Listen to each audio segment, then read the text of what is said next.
The problem says that we need to simplify negative 5c plus 12c.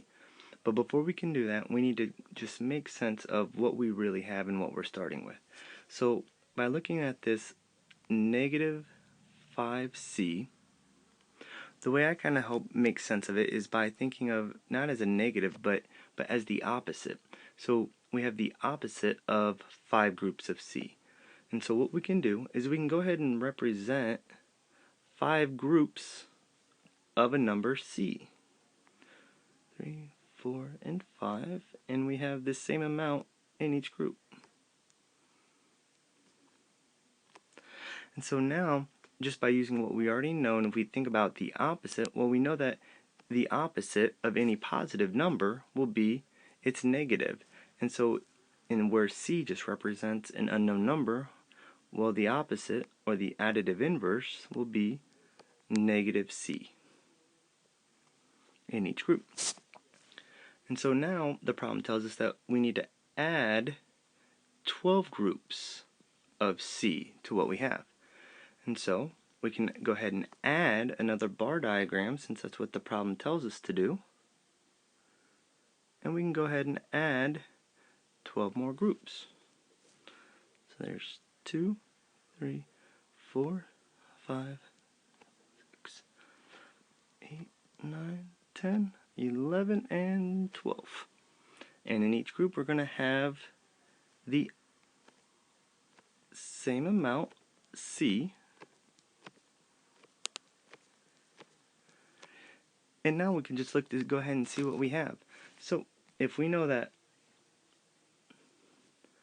if all of these are negative, well, we can think of the additive inverse of negative 5. So we know that negative 5 groups of c plus these 5 positive groups of c, so negative 5 groups plus 5 groups of c, are going to end up equaling 0. And what we'll see is that we're going to be left with 7 groups of c.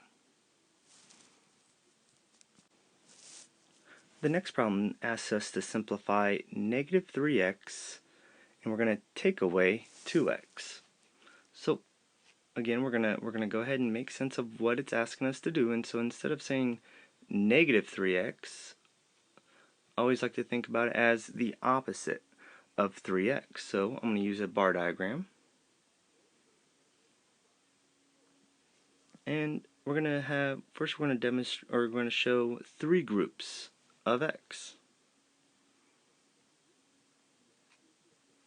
So I have my 3 groups, and then what's the opposite of any positive number is going to be its negative. So we have the opposite of 3 groups of x.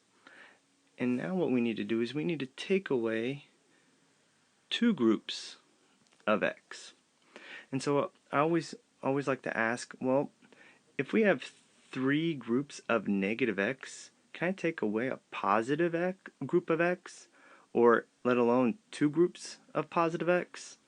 And so what we need to do is we need to manipulate our problem so that we can actually see 2 groups of x and not 3 groups of negative x. And so what we can do is we can go ahead and add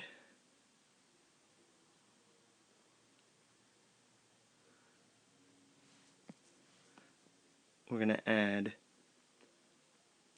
2x, or 2 groups of x, and the opposite of 2 groups of x.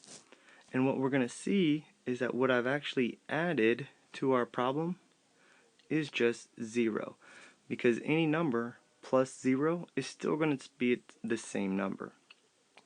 And so what we can do now is we can now go ahead and continue with what the problem tells us to do. And so the problem asks us that we need to take away 2 groups of x. So here is 2 groups of x, and then here is the additive inverse, which is the opposite of 2 groups of x. And so this will be the group that we're going to take away, and we'll see that we're going to be left with the opposite of 5 groups of x.